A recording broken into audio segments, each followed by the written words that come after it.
It was such an interesting year. There was a lot going on in the world to begin with in 1971, and so there were a lot of things happening.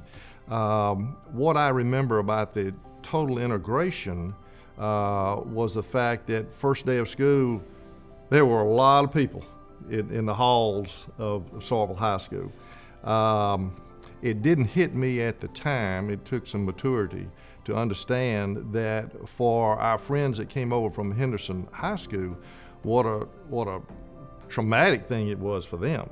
If you think about it from my perspective as a 17-year-old, at the time, we were already integrated. We had folks that had come over from Henderson High for several years with us, but our friends from Henderson High had never been integrated. So it was a total change from them. They were coming. I know that particular year in 1971, the Henderson High Tigers were picked to win the Little Six, just like Starkville High School, as we always do, would win the Little 10 at the time, was the conference that we were in. So what I remember about those days was, first of all, there were a lot of people in the hallways that you'd never seen before, many of them you'd never seen before. But then when it got down to it, and I guess everyone has their own experience, but personally, for me, it was, from an athletic standpoint, who am I going to be competing with for positions on the teams? And I was playing basketball and baseball at the time.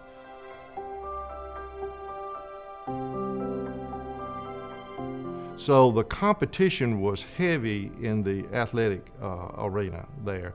I've been asked, did that cause any issues as far as a black and white thing?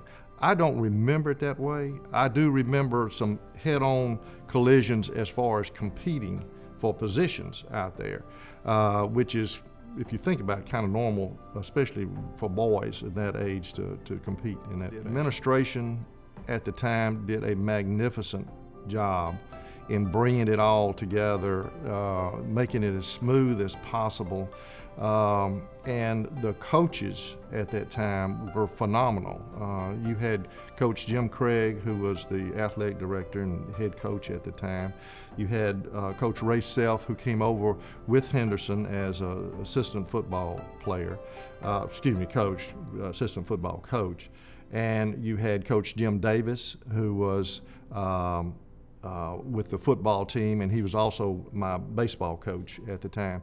And I give a lot of credit to those guys that during that time period, when there were conflicts between two players or whatever, they pretty much let us settle it, and then it was over with. You had it was done.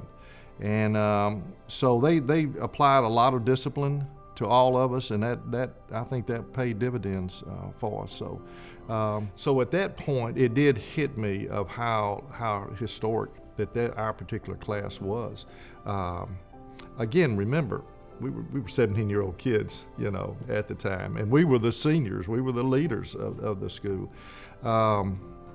I give a lot of credit, obviously, to the administration and to the coaches and the teachers and everything for making it a smooth year, a good year for most of us.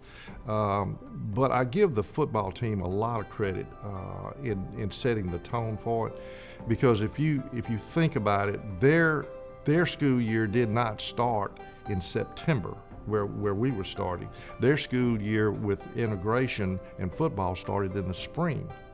So they had spring practice, so they were setting a tone from the very beginning. And then you think about the significance of the historical matter of it, of how well it turned out. Maybe the administrators were that brilliant about it. Maybe the coaches were that great. I think both of those are somewhat true.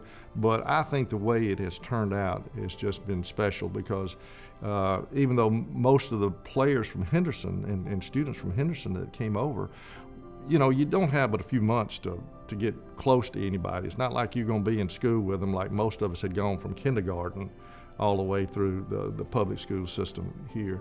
So it wasn't like that, but it made friends later. Some of my best friends are friends I knew in high school, but didn't really know them as well as I do as a man. So.